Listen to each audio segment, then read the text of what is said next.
compartir con ustedes pensamientos, reflexiones alrededor de una temática que es afín, pero que en América Latina pareciera ser compleja, complicada.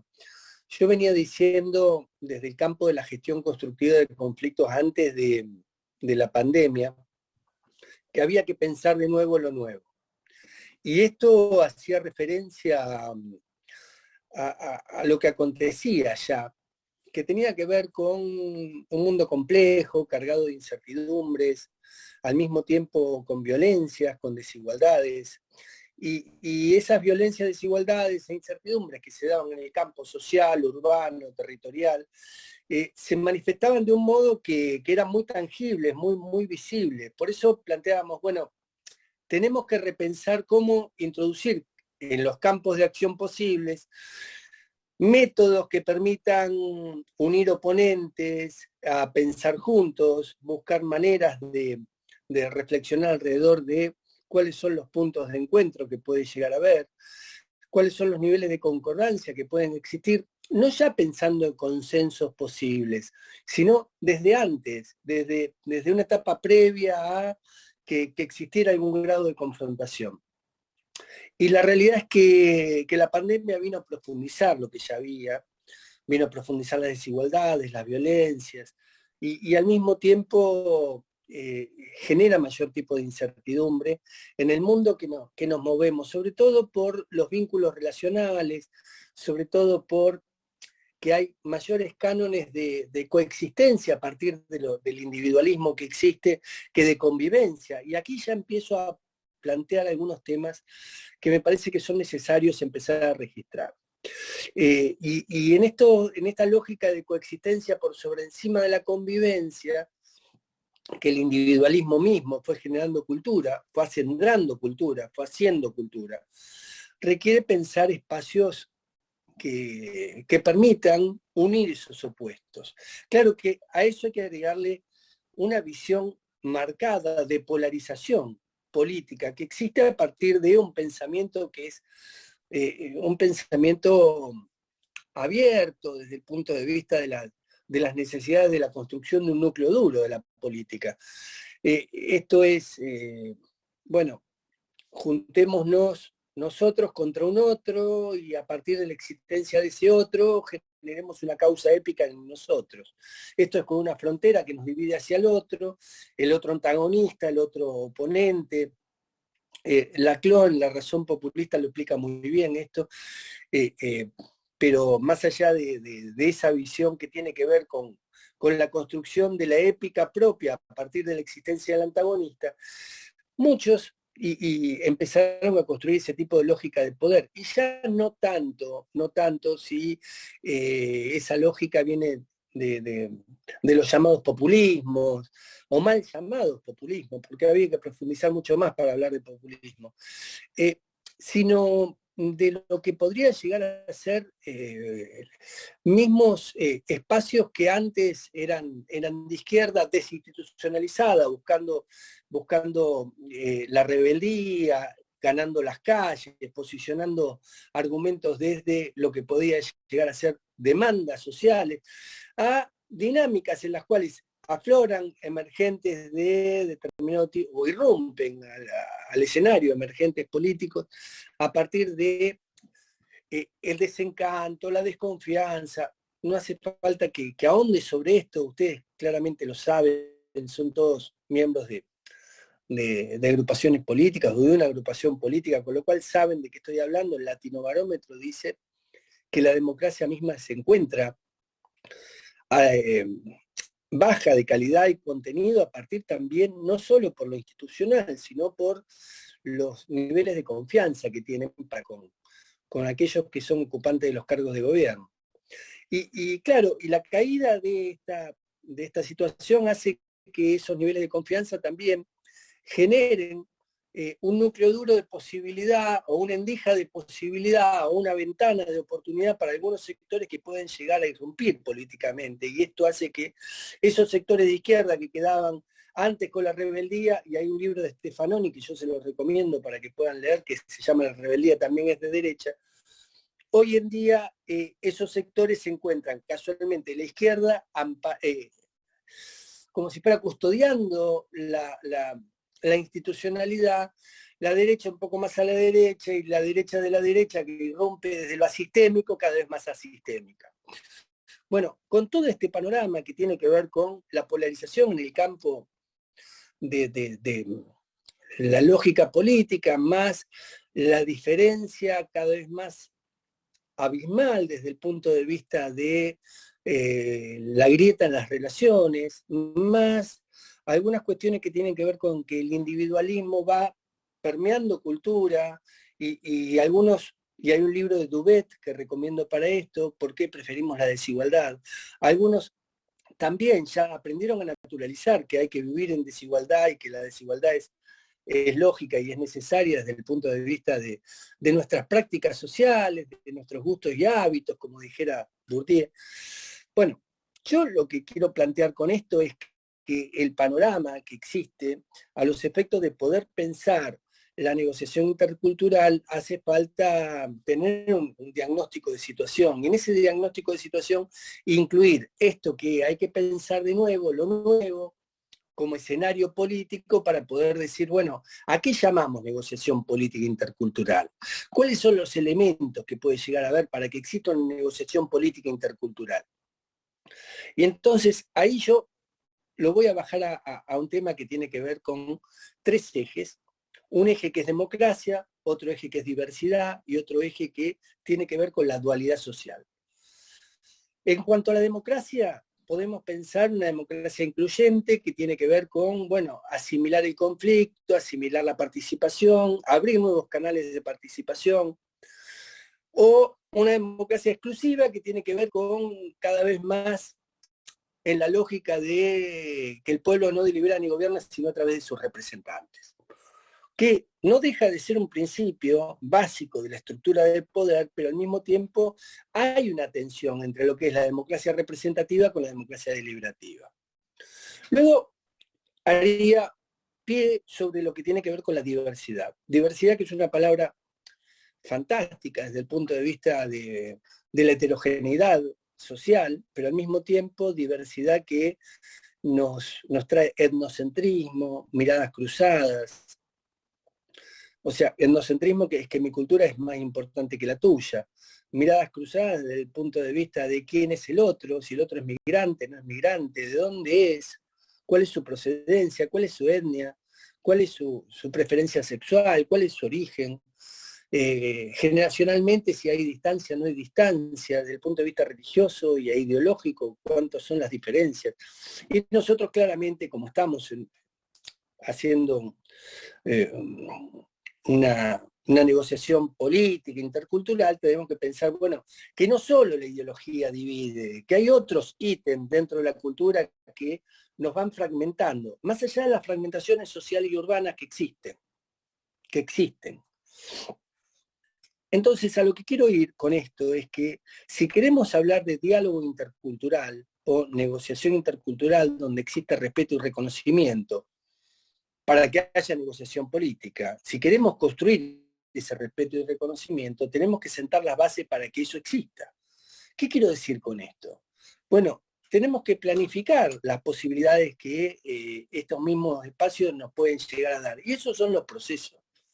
Los procesos no salen de la nada. No es que dos personas se ponen a hablar y con esto hay negociación política intercultural. Hay que diseñar procesos, hay que planificar procesos, hay que ver cuáles son las endijas, los espacios de posibilidad para la construcción de esos procesos. Y al mismo tiempo, hay que buscar ámbitos que puedan llegar a otorgar ese grado de posibilidad. Ahora, ¿con quiénes lo hacemos cuando trabajamos en el campo de la gestión constructiva de conflictos? Primero, con una palabra que no es mágica, pero que tiene que ver con la multiplicidad de la etapa. Esto es la multidimensionalidad, la multifactorialidad, esto es la multiactoralidad. Y por eso no nos podemos quedar solo con las partes que están como parte de los oponentes o los que piensan distinto, o los que confrontan ideas, que son como algunos les gusta decir en Colombia los diálogos improbables, que viene de John Paul Lederach, o como algunos dicen en otros lugares, que son conflictos irresolubles. Y yo creo que todos los diálogos son probables y todos los conflictos son solubles, son resolutivos, y se pueden transformar. Yo creo, más allá del marketing, que tienen algunas palabras clave, cuando digo yo creo es porque la práctica misma dice que lo peor que podemos hacer es no intentarlo.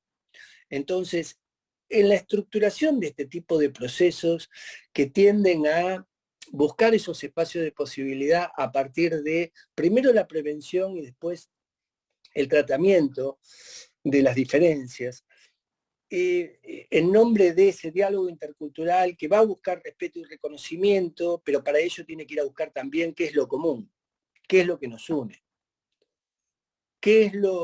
cuáles son los espacios desde donde cada uno puede hablar. Y esto no es menor cuando pongo estas tres características, qué es lo común, qué es lo que nos une y cuáles son los espacios desde donde cada uno puede hablar. ¿Por qué digo estas tres categorías como necesarias? ¿Sí? Porque verdaderamente hay diferencias que son entrañables. Y cuando hablo de lo entrañable, me toco las entrañas. Hay personas con las cuales le es muy difícil hablar con los otros.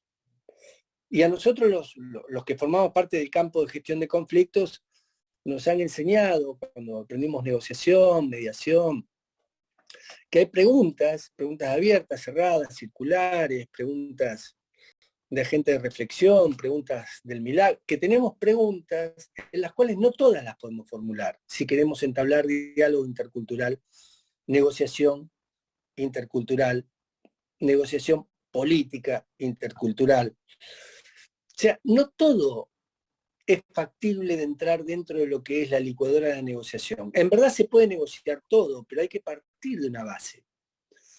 Y entonces cuando yo hablo de procesos aquí, digo, qué bueno que se está preparado para comprender desde dónde hay que empezar a hablar. Y no solo predisponer del espacio y que la gente hable, porque la gente no habla de lo que no puede hablar. Esto es como una imagen que a mí me gusta siempre hacer, desde lo que es lo identitario. Yo me pongo una mochila y digo que mi mochila tiene piedras que pesan mucho, que son mis piedras culturales, que a veces ni yo mismo las quiero revisar, ni yo mismo las puedo revisar.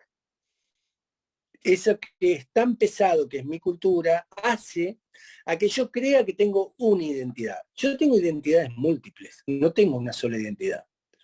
Pero yo me asiento sobre una identidad que creo que es la mía. Y a veces lo ideológico dogmático asienta más todavía. Hoy lo ideológico es muy pragmático, pero lo ideológico dogmático asienta más la identidad. Desde algunos principios uno no quiere hablar con el otro, o desde los prejuicios no se quiere hablar con el otro, y el conflicto no es por los hechos. Los hechos no marcan los conflictos, sino como cada uno percibe la realidad marca el conflicto. Y esto es importante también tenerlo en cuenta, que esto es un constructo. Y cada uno hace un constructo. Entonces, vuelvo a la mochila y vuelvo al constructo. La mochila dice, si hay piedras muy pesadas que yo mismo no puedo revisar, menos voy a permitir que otro meta la mano en mi mochila y que quiera revisar mi cultura. Por eso digo, hay que partir desde dónde puede cada uno. Y ese desde dónde puede, yo lo podría llamar los puntos de encuentro. ¿Cuáles son los puntos de encuentro para empezar un diálogo? ¿Hay posibilidades de encontrar los puntos de encuentro para empezar un diálogo? Y si no hay posibilidades de encontrar los puntos de encuentro, ¿puede empezar el diálogo? Bueno, en vez de un diálogo va a ser un lío si yo no tengo los puntos de encuentro. Esto es lo primero que quiero transmitirles como algo que es un tip para quienes formulamos los diálogos interculturales políticos sobre todo. Si no hay un piso de diálogo, si no hay puntos de encuentro, difícilmente puede haber un diálogo, porque va a salir mucho más lo entrañable, lo identitario, que lo que verdaderamente cada uno puede, desde su mejor bonomía puede dar para poder co-construir un espacio común con los otros, o con las otras personas, con la alteridad política, con quien fuera. Entonces, hay una pregunta que me estaba formulando porque me mandaron una serie de preguntas, es ¿cómo garantizar un proceso? Bueno, para garantizar un proceso yo tengo que tener este piso común, esto que se llama lo mínimo que nos une. Hay un mínimo que nos une. O sea, hay un interés común, pero ese interés común tiene que ser detectable para poder partir de la base, desde allí poder hablar. Cuando yo tengo un conflicto interpersonal y quiero generar un diálogo intercultural, porque la raíz del conflicto es cultural, nosotros siempre dibujamos un árbol y decimos, y esto lo enseña John Paul Lederach, que el árbol tiene una raíz que todos conocemos, que todos sabemos que hay, pero no la vemos, y que tiene un tronco y que al mismo tiempo tiene la parte frondosa del árbol, donde están las ramas, los frutos, las hojas. Bueno, pero la raíz no la vemos. Y todos los conflictos tienen una raíz también. Entonces, de nada sirve cortar el árbol, dice Lederach, y es muy bueno esto, porque si no metemos la mano en la tierra y trabajamos los temas culturales, los temas identitarios, el árbol va a volver a crecer. Pero no solo va a volver a crecer por el mismo lugar, sino que se puede, a partir del rizoma, se puede enraizar más y pueden crecer muchos árboles. O sea, pueden surgir muchos conflictos. Cuando un conflicto no es tratado a tiempo, y menos cuando un conflicto no se toma la raíz del conflicto, puede hacer resurgir muchos conflictos, muchos. Que a veces son microconflictos, que luego se transforman en macroconflictos. Entonces, al no tratar las raíces de los conflictos, nos encontramos con que simplemente tocamos temas sueltos, pero estamos hablando de cultura, estamos hablando de identidad. Entonces, la negociación intercultural requiere, indudablemente, meter la mano en la tierra y tocar la raíz. Y esto necesita no solo tiempo, sino también este mínimo indispensable desde donde poder hablar. ¿Qué es lo común? ¿Dónde está lo común? Cuando yo tengo un conflicto interpersonal, debo escribir a uno y a otro, porque en la lectoescritura hay un tamiz ideológico. ¿Qué es lo que pueden y desde dónde pueden hablar con la otra persona? Entonces yo con lo que me escribe uno y con lo que me escribe el otro, puedo juntarme y hablar solo desde ahí. Y después seguramente esos que son los principios fundamentales, lo dogmático, los valores fundamentales, y eso se van a ir apocando. Disculpen, porque el diálogo intercultural va a ir creciendo al punto tal que aquello que era pequeño, a partir de la existencia del diálogo, se va agrandando. Y entonces va desplazando lo que son los valores, va desplazando sobre lo que es lo dogmático. Y desde ahí sí se puede garantizar un proceso. Entonces, yo les cuento cosas que tienen que ver con múltiples procesos en los cuales he participado, he trabajado.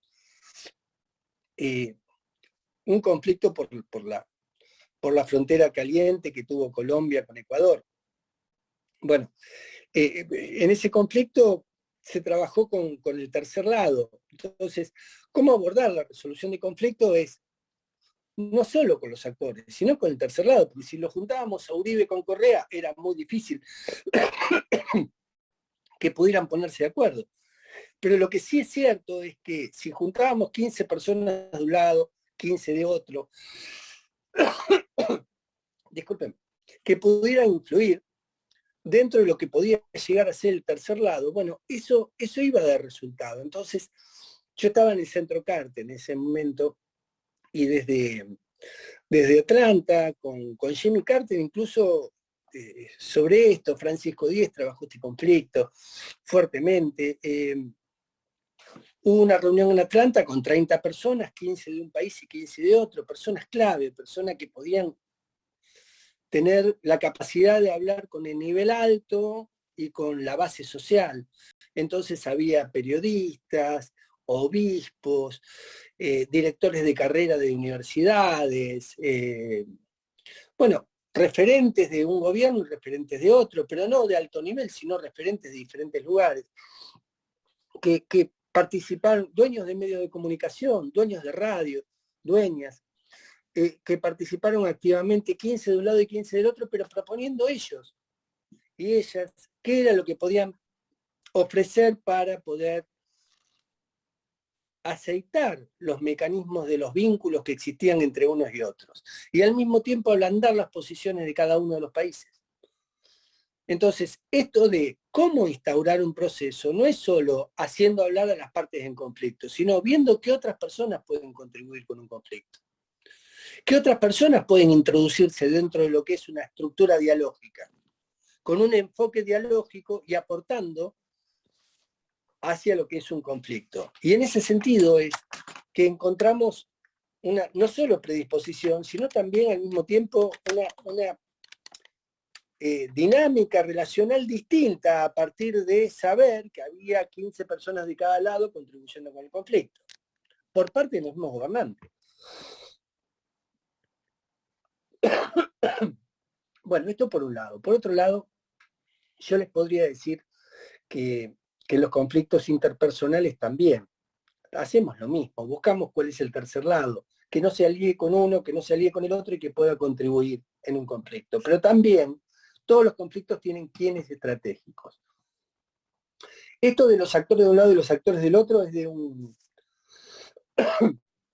autor que se llama William Ury, que tiene un libro que es Alcanzar la Paz. En ese libro él explica claramente cómo construir un tercer lado en un conflicto.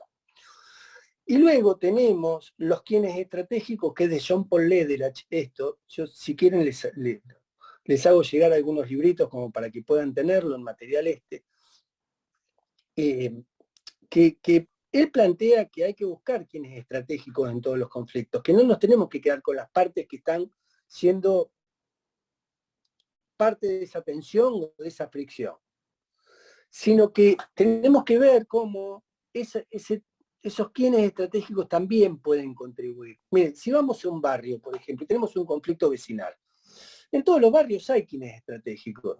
La directora de la escuela, un deportista o el entrenador de un equipo de fútbol, o el entrenador de ciclismo. Yo sé que a ustedes, los colombianos, les gusta mucho el ciclismo. Bueno, digo, siempre hay personas clave, algún comerciante que habla con todos. Esas personas clave en los barrios son fundamentales. Un cura párroco, un pastor, el imán de una mezquita, no sé, digo, sea de la religión que sea, siempre hay alguien que habla con los demás. Bueno, esas personas están también dentro de la posibilidad de ser incluidas en una plataforma común que trabajando juntos y aportando en función de reencauzar el conflicto hacia algún lugar no violento, porque de esto se trata, evitar la escalada violenta, pueden aportar mucho hacia esos procesos, hacia los procesos de paz. Entonces, yo partiendo de la base que la negociación política intercultural es un bien muy preciado, es una necesidad muy profunda que en la polarización cada vez se torna más compleja. Necesitamos pensar alrededor de lo que podría llegar a ser una visión estructural para lo que puede llegar a ser también un esquema de cualquier país de América Latina, en Bolivia, en Perú, bueno, como cada uno de los que forman parte de las diferencias de la mirada de uno u otro. Bolivia tiene un corte muy, muy, muy, muy marcado dentro de lo que puede llegar a ser lo que es el mundo del altiplano con el otro mundo de la medialuna o la llamada medialuna, y después otros cortes que tienen que ver con cortes de clase, con cortes también culturales muy fuertes. A mí me ha tocado vivir en Bolivia 6 años y esto particularmente lo he podido verificar en ese estar ahí, ¿no? El estar ahí como una categoría conceptual. Que las diferencias no son solo por lo que es una mirada cruzada a partir de la política, sino que las diferencias vienen con otro tipo de raíz. Entonces, cuando hablamos de negociación política intercultural, vuelvo a traer un tema que me parece fundamental, que tiene que ver con ir más allá de las diferencias estructurales políticas o de la dogmática política o las diferencias ideológicas. Tiene que ver con todos los nuevos cortes y con todos los otros cortes que hay, a partir de cómo hoy las minorías intensas empiezan a ganar un lugar específico dentro de la acción política, cómo quienes forman parte de ese lugar de los que antes hegemonizaban el tomar la calle en confrontación con lo que podía llegar a ser un conflicto de clase a partir de un conflicto laboral sindical. Bueno, como hoy los conflictos son absolutamente distintos desde el punto de vista de la exigencia política, de la demanda política, de la construcción de confianza, y todo esto requiere también de negociación política intercultural. Sobre todo sabiendo qué es lo posible, sabiendo desde dónde habla cada quien, respetando la identidad de cada quien y al mismo tiempo construyendo esos espacios comunes, con un tercer lado por un lado, con quienes estratégicos por el otro, y generando un umbral común, un umbral que dé el piso de posibilidad para que luego los que miran de modo distinto y puedan construir su propia verdad. Esto tiene que ver con el constructivismo, con el construccionismo social, que cada uno construye su verdad, su realidad, y después la confronta con la del otro. Bueno, puedan construir una verdad co-construida. Y esa verdad co-construida no hay verdades objetivas, es la suma de subjetividades.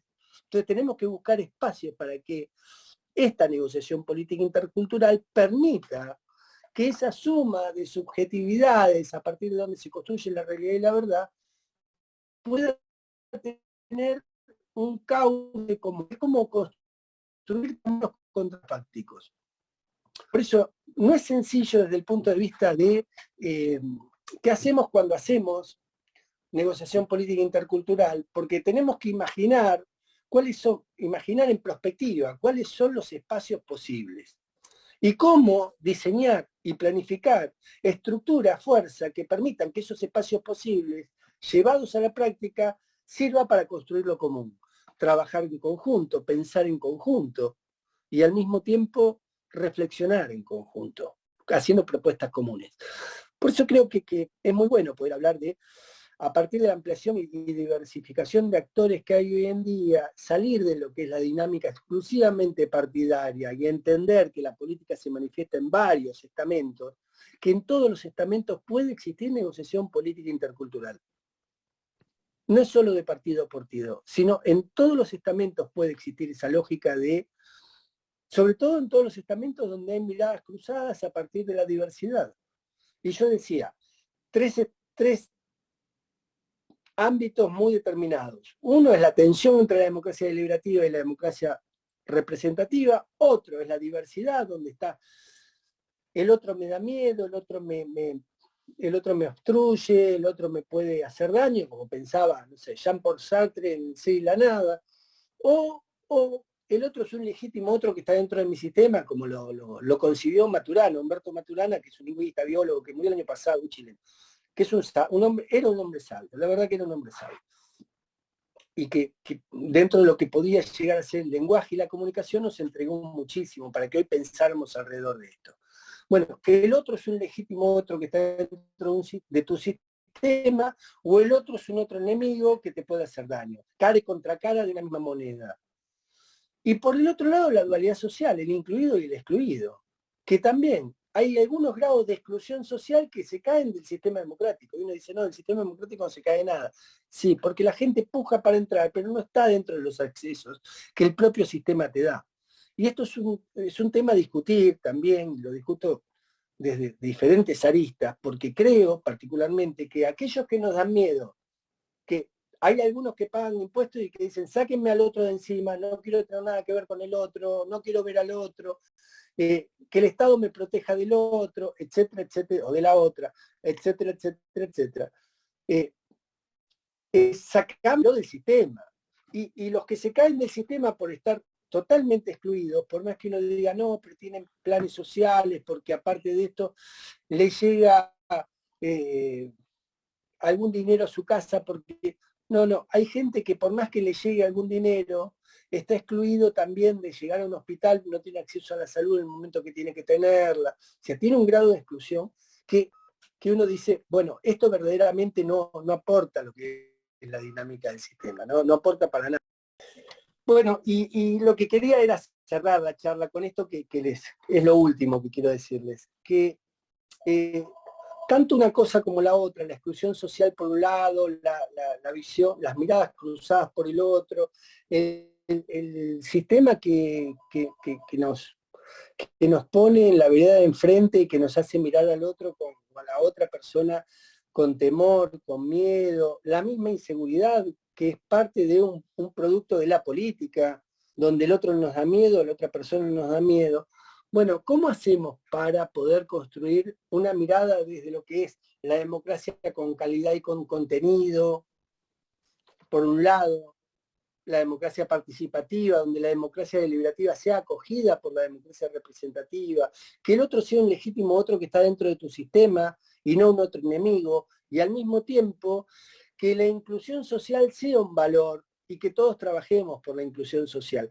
Digo, con esas premisas básicas, a partir de esas premisas básicas, ¿cómo hacemos para construir ese respeto y reconocimiento que tiene que surgir de la negociación política e intercultural? Es por eso que festejo que estemos charlando sobre estos temas, me pongo a disposición para poder conversar con ustedes. Creo que hay que pensar en clave de procesos y que esos procesos tienen que ser construidos a partir de lo que puede cada uno, del umbral de posibilidad de qué es lo común y cómo construimos eso de lo común entre todos, cómo lo construimos. Y eso sí, verdaderamente, en una etapa de complejidad, incertidumbre, mayores desigualdades, naturalidades de esa convivencia entre la democracia y la desigualdad, podamos llegar a entender que el diálogo intercultural, la negociación política intercultural, es un desafío. Estamos interpelados para construir muchos espacios que tienen que ver con esto.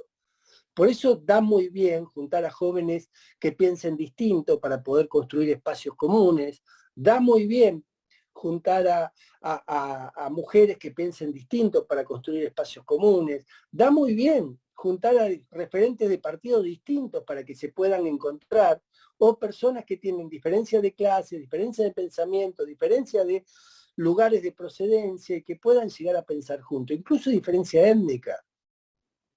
¿Por qué? Porque aparece el estereotipo, la racialización, aparece la xenofobia, aparecen todas estas cuestiones que tiene que tener, cuando yo decía democracia con calidad y contenido y democracia deliberativa incorporada, tiene que tener también los suficientes mecanismos como para poder rechazar estos malestares de la cultura, estas cuestiones que son resabios de una cultura que verdaderamente no deberíamos tener como sociedad, pero que indudablemente lo estamos teniendo. Bueno, por ahí va una charla inicial y me avengo a conversar con ustedes todo lo que sea necesario. Alejandro, muchísimas gracias por este espacio, por esas reflexiones y por esa visualización de cómo podemos manejarnos en escenarios de tensión, justamente porque, como podrás imaginar, Bolivia requiere mucho de estas aptitudes, de este conocimiento, a ser un país complejo, diverso y que justamente esté en la construcción y en el fortalecimiento de su sistema democrático, en donde sin duda temáticas como estas son fundamentales para lograr una resolución de los conflictos de manera pacífica, bajo los principios y los valores democráticos, y es justamente eso lo que estamos tratando de promover, en este caso con la organización política Unidad Nacional, que sin duda entiende este desafío a plenitud y por eso están aquí todos y todas las presentes. Así que yo le voy a dar la palabra ahora a las personas que están presentes en este espacio, en este webinar, así que a todos los y las presentes para poder interactuar con nuestro invitado experto. Se abre entonces este espacio para que podamos interactuar y compartir algunas reflexiones. para participar, por favor, pueden levantar la manito. Ya saben que está el icono abajo en su barrita donde ponen levantar la mano e inmediatamente nosotros les habilitamos la posibilidad de la interacción, o pueden escribirnos al chat también. Ya tenemos aquí unas participaciones, también nos pueden escribir, recuérdenlo, nosotros vamos a leer por ustedes con nuestro invitado. Entonces aquí tenemos en este momento estoy dándole la palabra a Guillermo. Guillermo, por favor, tienes la palabra, Guillermo Mariaca. Gracias. Yo tengo una consulta, una solicitud en verdad, y después una diferencia, digamos. En Bolivia intercultural se la ha entendido hace una buena cantidad de años, sobre todo como diversidad cultural en términos étnicos, no como una diversidad de culturas políticas o de clase o de ideologías. Entonces, cuando yo leí esto de que íbamos a hablar de la gestión de conflictos desde una perspectiva intercultural, entendí eso. Pero por la exposición, ese componente ha sido casi ignorado, ¿no? Y el énfasis ha sido puesto en que la interculturalidad sería esta diversidad de culturas políticas o de clase o de ideologías. Entonces, yo quisiera que muy brevemente se haga un énfasis en la gestión de conflictos desde la perspectiva de la diversidad cultural en términos étnicos, porque para nosotros, particularmente ahora, durante los últimos 15 años, este asunto étnico ha alcanzado una centralidad tanto política como democrática, y finalmente es uno de los dos sustentos del conflicto, de un conflicto que viene además desde la condición colonial hace muchísimo tiempo, y ahora desde la racialización del conflicto político. Entonces, para nosotros, creo que entender interculturalidad como diversidad de culturas políticas o de clase o de ideologías pasa a ser un asunto secundario cuando la centralidad de nuestro conflicto es una centralidad de la condición colonial convertida en un conflicto racializado. ¿Cómo podríamos encarar la gestión de este conflicto cuando un conflicto de este tipo es tan altamente antagónico, para no mencionar el término enemigos, ¿no? Sí, yo ante todo quiero volver a hacer pie sobre lo que implica el multiculturalismo, para luego hablar de la interculturalidad. El multiculturalismo tiene diferentes ámbitos donde se expresa la diferencia. Y esto es el origen de cada uno, ¿y vos de dónde sos? O sea, no es lo mismo, y voy a tomar Bolivia como ejemplo. No es lo mismo ser de Santa Cruz de la Sierra que ser de Potosí, no es lo mismo. No es lo mismo en cuanto a cómo se miran, en cuanto a cómo es la representación social, en cómo es la construcción de la imagen cognitiva colectiva, en cuanto al trato, en cuanto a las formas de ser de cada uno, en cuanto a la expresión social. Luego, no es lo mismo, más allá del origen, y yo con el origen puedo decir que no hace falta ser extranjero para ser un otro distinto, sino con que seas de otro barrio, ya sos un otro lejano. Luego tenemos la cuestión étnica, como no es ni más ni menos importante que el origen de cada uno. Luego tenemos la cuestión étnica, que yo decía que no es ni más ni menos importante que el origen de cada uno. Luego tenemos como característica la ideología, que también nos diferencia. Yo decía antes que lo religioso también forma parte de lo cultural. Indudablemente el multiculturalismo tiene religión, y hay guerras religiosas en el mundo entero por esto. Luego tenemos también la cuestión de las preferencias sexuales, el contraste social, indudablemente lo es, aunque muchos antropólogos descartan la posibilidad de incluir el contraste social o la cuestión de clase, hay diferencias culturales a partir de las clases sociales a las que pertenece cada uno. Y entonces aquí es donde yo quisiera no hacer, no reduccionismo, sino no hacer un pensamiento exclusivo desde Bolivia, sino yo estaba tomando como base América Latina para mi charla. Entonces allí es donde hice pie sobre todas las categorías desde el multiculturalismo, donde se marcan las diferencias.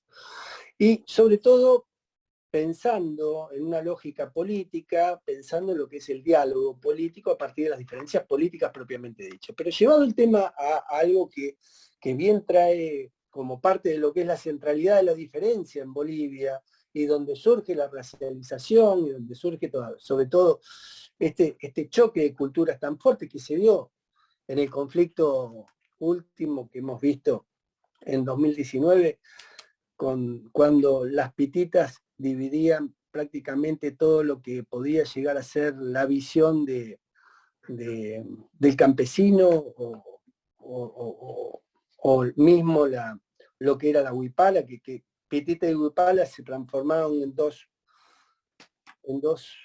productos simbólicos en disputa o en tensión.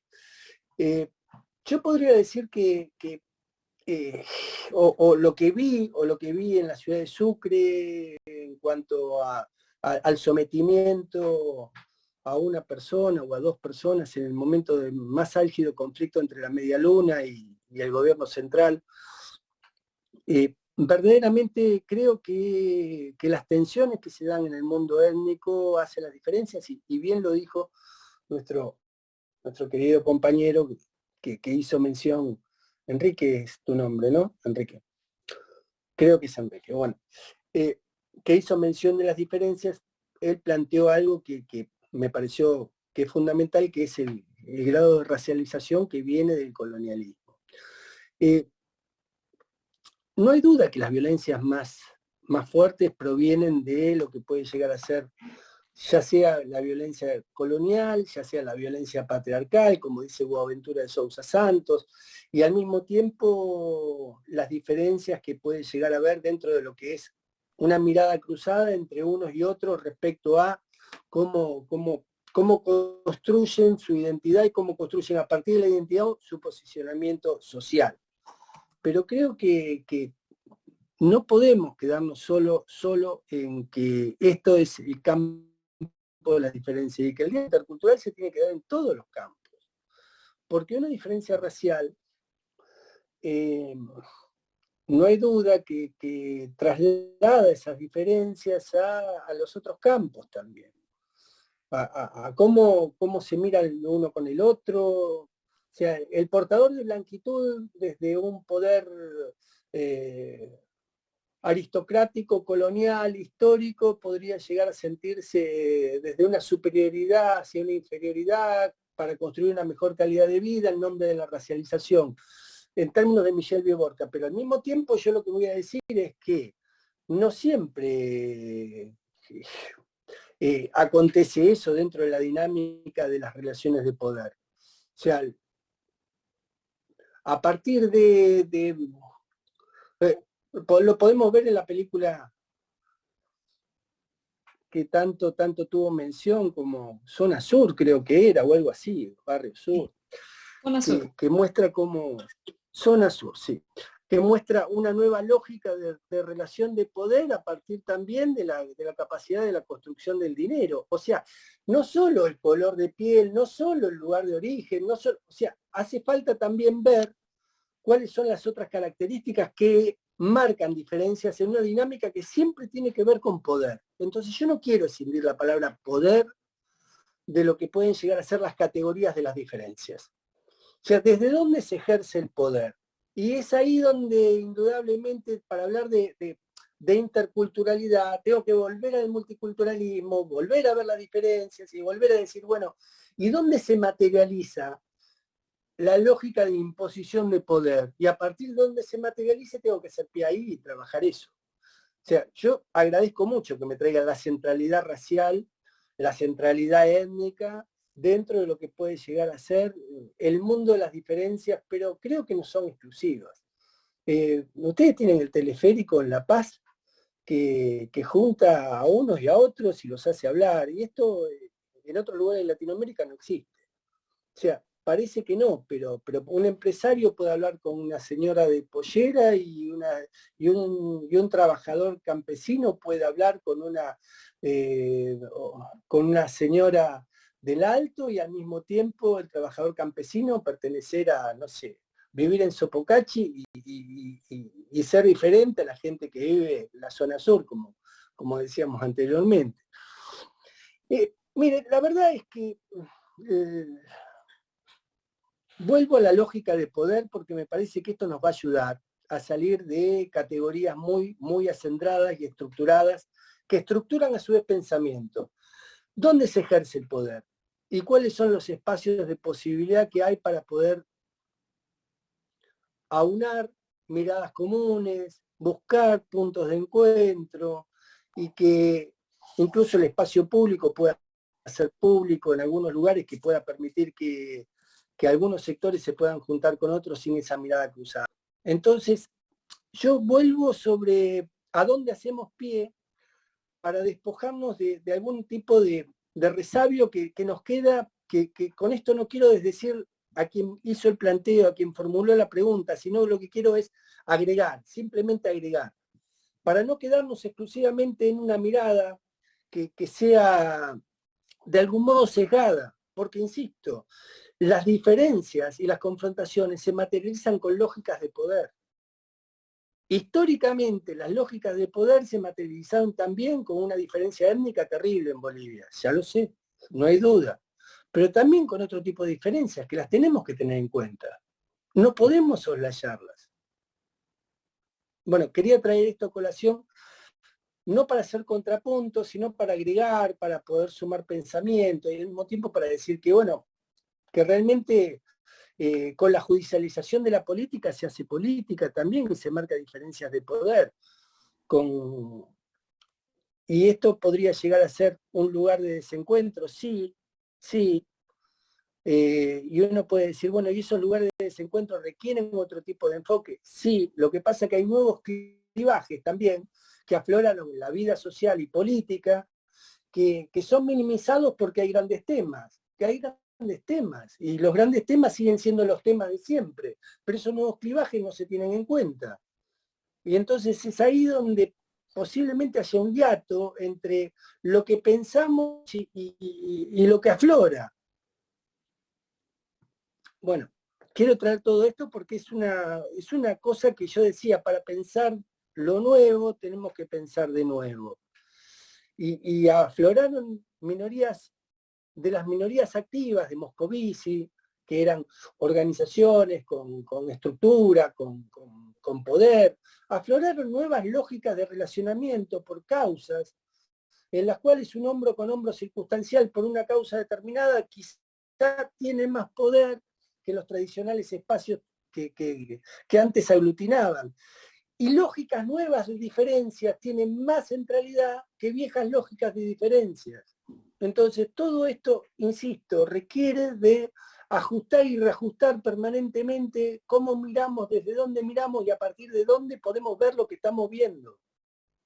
Insisto, no nos quedemos solo con lo étnico, porque las diferencias son múltiples. Por eso hablé de multidimensionalidad, desde la multiplicidad, para poder pensar en las negociaciones políticas interculturales. Multidimensionalidad y multiplicidad. Alejandro, muchísimas gracias, y muchísimas gracias a Guillermo Mariaca por haber provocado esa Guillermo, no Enrique, Guillermo. Perdón, Guillermo, te dije Enrique, perdón. Y te agradezco mucho por la reflexión. Sin duda, gracias por la provocación. Teníamos una mano levantada, pero ya la bajaron, así que voy a proceder a leer las preguntas del chat, porque también nos han dejado aquí una. Dicen, buenas noches. Ay, me acaban de entrar otra y me la movió. Tenemos dos preguntas en el chat. Voy por la primera. Muy buenas noches. Mi inquietud sería, ¿cómo podemos involucrar a la población a través de una democracia participativa para poder construir un lugar común desde el ámbito político-social para generar confianza en la sociedad, no política en nuestro territorio. No sé si quedó claro o la vuelvo a leer. No, sí, queda claro, hay que trabajar sobre lo social más que nada, ¿no? Pensar lo social y hacer pie en lo social. Creo que hay muchos espacios sociales donde uno puede también desplegar acciones políticas y eso me parece que es uno de los lugares que genera un desafío. Uno siempre que piensa en la política piensa en nivel alto, en cómo estructurar relaciones de poder entre los dirigentes. A mí me parece que hay mucha base social que no tiene representatividad, no tiene ámbitos de participación. Bueno, ¿cómo construir esos ámbitos de participación tan necesarios donde pueden hacer fluir la palabra, ser convocantes, ser un eje de aglutinación que permita hacer fluir las ideas, buscar nuevos niveles de participación ciudadana, que no sean los canales que están abiertos exclusivamente desde la lógica de la democracia representativa, y cómo esa construcción de poder social también le damos validez. Me parece que hay mucho camino para tallar sobre eso. Porque eso hace la democracia deliberativa, y muchos que hacen política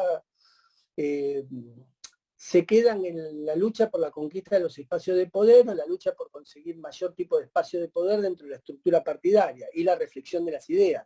Pero a veces ese lugar de la construcción social que tanto se hace requiere dinamizar permanentemente, ser creativos, flexibilizar espacios, hacer fluir voces, y no siempre nos predisponemos porque requiere mucho trabajo eso también.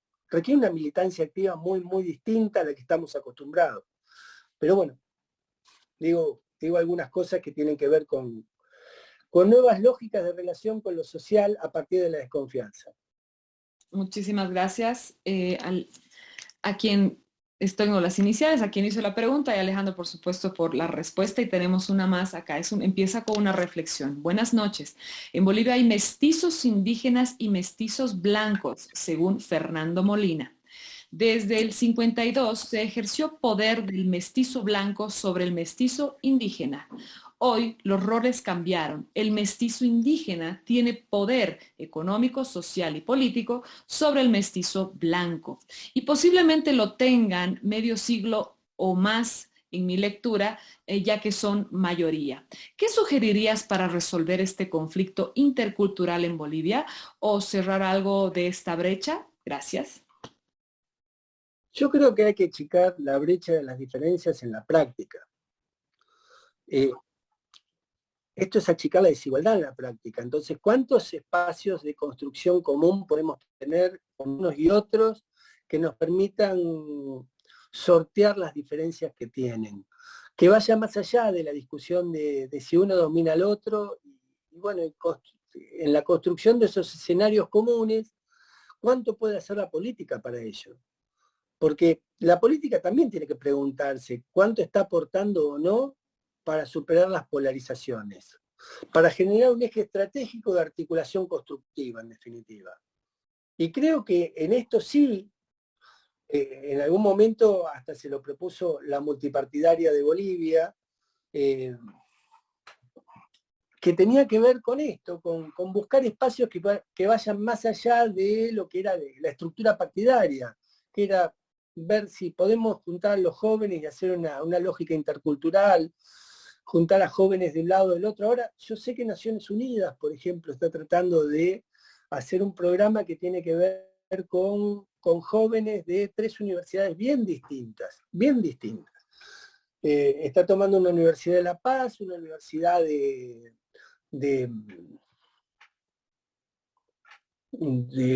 Santa Cruz de la Sierra, privada, de La Paz pública, es la universidad, creo que es la UNSA, y en La Paz y en Santa Cruz de la Sierra, no estoy recordando el nombre de la universidad, pero es una universidad privada, y está tomando una universidad campesina.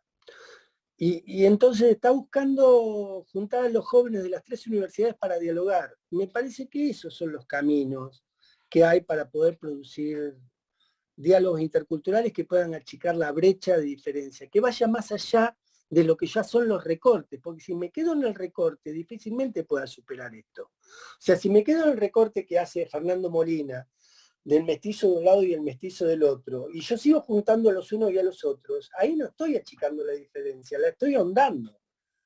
Me parece que tengo que buscar otro tipo de cortes de diferencias para poder sentar a las personas a dialogar y buscar superar la lógica que los hizo dividir en algún momento, que los tiene divididos en este momento.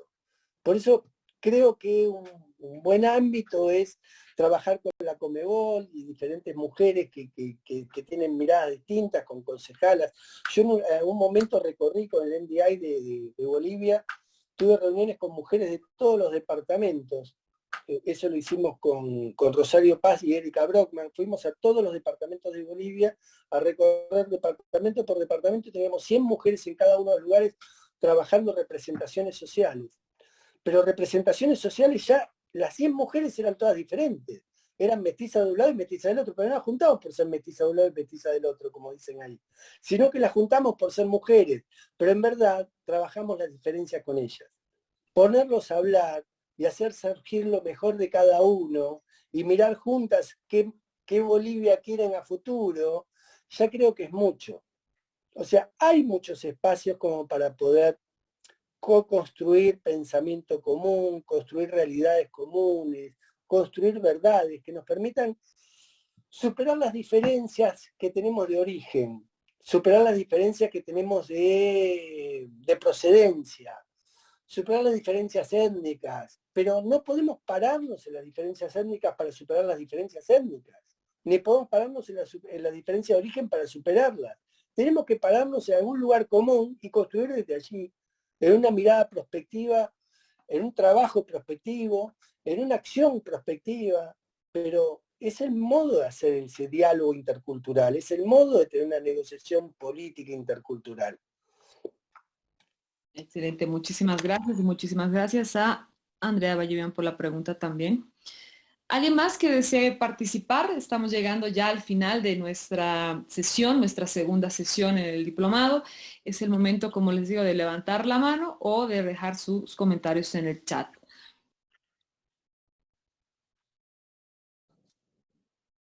Uy, Guillermo, Mariaca, ahí creo que es posible habilitarte la participación porque nadie más la está pidiendo, así que Guillermo, aprovecha. A Guillermo sí, aparte lo quiero escuchar, a Guillermo lo quiero escuchar. Uy, bueno, entonces Guillermo, por favor, el espacio es tuyo.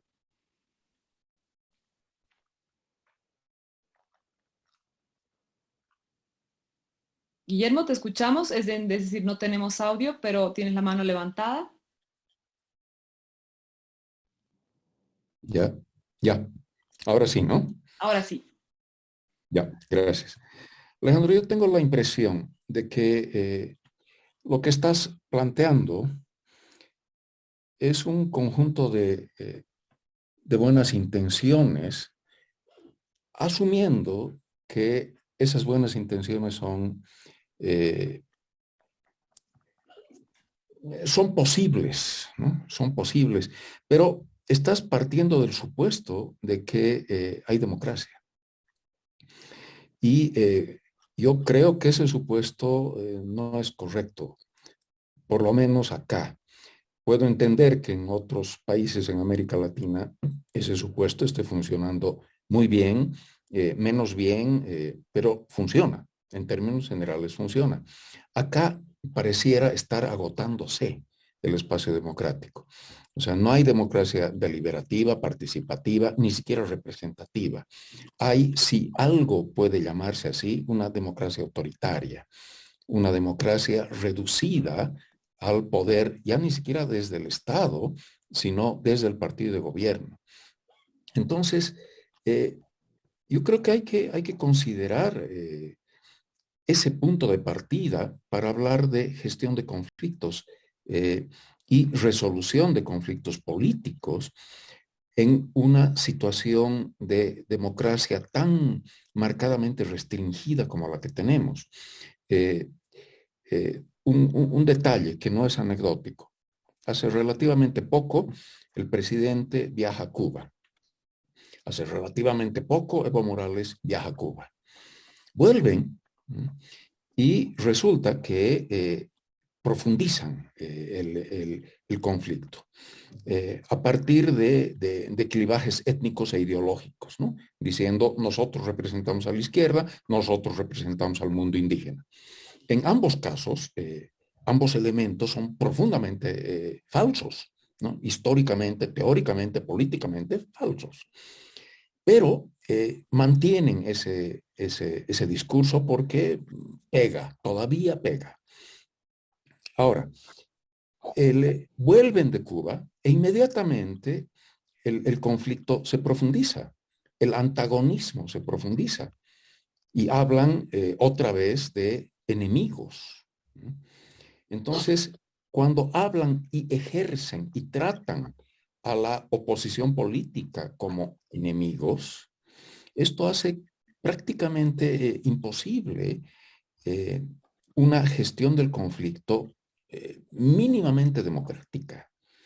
Entonces, ahí mi consulta es, ¿cómo se puede encarar este tan profundo conflicto de extrema contradicción, de extremo antagonismo, con un gobierno y con un Estado que han concentrado el poder, que te están considerando enemigo y que te lo dicen todos los días, ¿no? Los vamos a meter a la cárcel. Y si eso ha funcionado en Cuba, acá obviamente va a funcionar. No consideran otras cosas, pero pareciera esa ser la estrategia, y ya lo han venido diciendo últimamente, ayer, antes de ayer, ya de manera abierta. Entonces, mi consulta es, al margen de las buenas intenciones y de la tradición de la gestión democrática del conflicto, ¿cómo haces para gestionar el conflicto en una situación de gobierno autoritario, de autoritarismo, o como mucha gente ya está cada vez más afirmando, en una situación de dictadura? Aunque la dictadura tenga celofán democrático, celofán electoral, ya ni siquiera democrático. ¿Cómo haces? Esa es mi consulta. Sí, a ver, una vez lo van a ver a Marcola, que es un señor que está preso en Brasil hace unos años. Lo fueron a ver, yo no sé si sigue preso, porque este reportaje que le hicieron fue hace unos años. Y va a la Red Globo a la cárcel a hacerle una consulta. Y la consulta era cómo encontrar una solución. Una solución. ¿Una solución a qué? ¿No? Pregunta Marco. Y una solución a esta realidad que tiene permeado todo Brasil, todo lo que es el mundo narco. Bueno, ustedes, porque Marcola era el jefe del primer comando de cocaína capital. Ustedes son los que han construido un poder imperial y quizá ustedes tengan una salida. Ustedes, dice Marcola al jornalista de la Red Globo, ¿quieren que yo les dé una solución a ustedes? Bueno, yo les voy a decir 2 o 3 cosas, dice Marcola. Yo soy la base insustancial de la pospobreza. Pobreza que generaron ustedes y que no saben cómo combatirla. Yo, por otro lado, preso he leído 4.000 libros aproximadamente. Hace 15 años que estoy preso y ya leí como 4.000 libros. Administro una de las empresas más prósperas de Brasil, con lo cual tengo poder y está bien que me vengan a preguntar a mí cuál es la solución, pero la única solución que yo les puedo dar es empiecen de vuelta y empiecen por los niños. Empiecen por la cultura social, y eso es a mediano y a largo plazo. Bueno, este filósofo posmoderno, que no hay ningún filósofo ni posmoderno, que es una de las personas más deleznables de la región, la única solución que encuentra es hacer un cambio de cultura, porque yo vuelvo a lo que tiene que ver con la lógica de cómo se administra el poder en toda América Latina. Se administra con polarización, y eso es, cuando hablé del diagnóstico de situación, dije, tenemos una polarización creciente en todos lados que merma la calidad y el contenido de la democracia, al punto tal que en algunos lugares la adelgaza tanto que que la desconfianza, la falta de crédito, la desazón que hay, y al mismo tiempo el desencanto colectivo que se manifiesta en las urnas, está diciendo claramente que cada vez está más lejos la representatividad de lo que es los intereses del pueblo. Y que, entre otras cosas, vos bien lo dijiste, Guillermo, dijiste algo que es así, que cuanto más se polariza, todavía prende. Hay un núcleo duro que está bien que traten al otro como enemigo, porque ese núcleo duro se endurece más todavía y se alimenta, es como un nutriente para el núcleo duro. Y esta lógica de enemigo-amigo, como Carl Smith lo planteaba en algún momento, o la lógica del antagonista, como lo trae Laclau en el libro de la razón populista, hace que esta dinámica de construcción de poder la tengan todos. Yo tuve la oportunidad de hablar con Murillo cuando gobernó Áñez. Hablé con Áñez y con Murillo. Pero cuando lo escuché a Murillo dije, ¿qué diferencia hay entre el discurso de este tipo con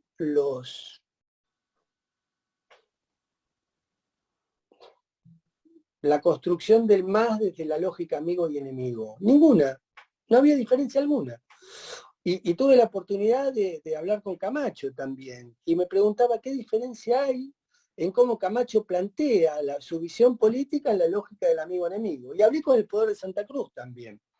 Y me preguntaba qué diferencia hay entre la lógica del amigo-enemigo. Ninguna. Y así sucesivamente, pero no era revanchismo, era un modo de construir y de pensar y de concebir la política. Entonces, discúlpenme que me meta desde afuera en la política interna de ustedes, pero creo que es bastante complejo esto que me preguntás, porque buscar intersticios de posibilidad cuando la política cada vez abreva más hacia la polarización es difícil, es contrafáctico, no hay duda. Pero yo creo que es posible en tanto y en cuanto pensemos en mediano y largo plazo y trabajemos también con la cultura. ¿No te escuchamos? Bien, bien, todo bien. Disculpen, pero se cortó acá. No sé qué pasó, se cortó. No te preocupes, que siempre nos supera. En todo caso, tenemos 2 participaciones más. Les voy a pedir esas 2 participaciones, puntualidad en cuanto a lo que vamos a preguntar y comentar para que no nos extendamos demasiado, que ya estamos sobre el filo de la hora. Entonces, por favor, Robinson, si puedes hacer tu pregunta y inmediatamente, si te parece, Alejandro, le damos la palabra también a Rommel Mercado, así Robinson y Rommel, y tú puedes responder en un solo bloque y luego ya pasamos a la despedida. Así que Robinson, por favor, y Rommel listo para continuar. Buenas noches. Mi pregunta es la siguiente. A partir de que nos dio un ejemplo donde no cortemos las ramas, los gajos y el tronco, de que vayamos a la raíz de un conflicto que es multicultural e intercultural, ¿no? Yo quisiera que nos refiera algún ejemplo, porque el mapa, digamos, se ha desdibujado a raíz, digamos, ¿no?, de las diferencias raciales e interculturales en Europa, en África y en América Latina, y se sigue desdibujando el mapa en Europa, le comento, ¿no? Se han hecho pequeñas repúblicas, ya sea por motivos económicos o étnicos, ¿no? ¿No corremos nosotros el mismo riesgo en Bolivia, teniendo en cuenta de que en Bolivia realmente el problema étnico y multicultural, digamos, ¿no?, ha sido acentuado por retener el poder, por un gobierno, por retener el poder? ¿No corre el riesgo Bolivia de Europa también de desdibujar el mapa, digamos, boliviano y tal vez otro en América Latina? Esa es mi pregunta, Alejandro. Gracias. Robinson, entonces, Alejandro, ¿me aguardas un poquito? Te ruego para que le demos paso a Rommel y puedas responder a estas 2 preguntas en un solo bloque. Entonces, Rommel, por favor, tienes la palabra para que puedas dirigirte a nuestro invitado. Gracias, desde la Amazonía boliviana, cobija. Bolivia atraviesa un momento de inflexión. El gobierno asume una posición y una lógica de donde la lógica de si yo gano, tú pierdes, o si tú ganas, yo pierdo, ¿no? No se puede construir un espacio común por la polarización y esa pugna de poder. No le dan espacio a lo que es la minoría, quieren el control absoluto, totalitario, los 2/3, y si no tienen los 2/3, pues modifican el reglamento y las normativas para llevar a que ellos puedan tener el control absoluto. El claro ejemplo de lo que es el defensor del pueblo. Ellos no han podido lograr designar a uno de los que ellos habían preseleccionado, y quedamos en un estancamiento donde la posición del gobierno o la oposición radical de ese sector no permite que se llegue a un acuerdo y a una negociación para poder designar a un defensor del pueblo. Entonces, esa situación es un claro ejemplo de que el sector del gobierno no quiere llegar a un consenso. ¿Cómo trabajar para que se ceda este espacio y se pueda llegar a construir un espacio común entre ambos contendientes en este caso, ¿no? Muchísimas gracias, Romeo. Alejandro, por favor. Sí, yo creo que producto de las polarizaciones también se ha desinstitucionalizado mucho. Hay una desinstitucionalización muy importante, en todos lados, en toda América Latina. Vamos a empezar por la primera pregunta, que tiene que ver con, bueno, si en Europa hay resurgimiento de lógicas de independentismo por un lado, de nacionalidades por el otro, de búsquedas identitarias de plantar bandera y decir acá estamos. ¿Cómo por otro lado podemos pensar que eso puede llegar a tener algún tipo de, también por carácter transitivo, dinámicas muy parecidas a las que puede llegar a haber en Bolivia, a partir de las diferencias que hay en Bolivia? Bueno, a mí me ha tocado vivir también el proceso de la búsqueda de autonomía fuerte por parte de la Media Luna. Yo viví también algunas cuestiones que tenían que ver con una división muy profunda de todo Bolivia. Estuve allí, lo vi en carne propia, lo viví en carne propia. Ahora, lo que es cierto es que yo creo que hay todavía resabios de manejo de poder que no permiten que exista esto, que el empate catastrófico, que el dilema del prisionero va llevando a uno y a otro a posicionarse en un lugar donde naturalmente todos se nutren de la dinámica del otro. Y esto hace que difícilmente resurjan espacios autónomos dentro de Bolivia, porque todavía hay un poder político central, y la lógica de mando y obediencia de esa dinámica de poder existe, por más que tengamos la movilización social, tengamos un resorte exclusivo de la democracia deliberativa, la lógica del poder político central existe. Que esto puede también afectar, y esto va para la segunda pregunta, ante la desinstitucionalización que hay de determinado tipo de características, como puede ser el defensor del pueblo. Argentina hace 13 años que no elige defensor del pueblo. Yo he sido candidato a defensor del pueblo las últimas 2 veces en mi país. Fui defensor del pueblo de la Ciudad de Buenos Aires. Las últimas 2 veces que se pretendió elegir quedó desierto. ¿Pero por qué? Y porque el poder, si no pone al amigo del poder, no pone ninguno. Entonces, no es una práctica que solo surge en Bolivia. Yo a Nadia la conozco, fui muy amigo de doña Anita María Romero de Campero, muy amigo personal de doña Anita. Ella fue defensora cuando yo fui defensor del pueblo acá en Buenos Aires. Conocí mucho a Narli Suxo cuando fue adjunto de doña Anita, con los 2 defensores del pueblo que siguieron, fui amigo personal de ellos. Tanto Waldo como el que falleció ahora hace poco, ¿cómo se llama el último? Que no me sale el nombre. Bueno, el penúltimo defensor antes de Nadia, que tuvo el problema también de haber hecho un informe sobre lo acontecido con López en Pando, y que se ofuscó mucho el gobierno central ante su informe de Pando. Bueno, ya me va a salir el nombre, no me sale ahora. Era un obispo de una iglesia o algo por el estilo. No recuerdan el nombre de ese defensor, ya me lo van a decir ustedes. Bueno, yo tuve vínculo relacional con todos los defensores del pueblo de allí, y sé claramente que no hay reemplazo porque no hay institucionalidad desde lo que es el poder político de poner... sí, Viliena, perdón, no me salía, Rolando, ¿no? Sí. Entonces, cuando el poder político no puede poner al amigo, difícilmente quieran poner a otro. Y esto es lo que pasa habitualmente con la Defensoría del Pueblo. Pero no es solo la Defensoría, esto es lo que pasa habitualmente cuando se desinstitucionalizan las lógicas democráticas del país y luego se reinstitucionaliza a partir solamente de la hegemonía de un grupo frente a los demás. Entonces el poder hegemónico lo que hace es esto.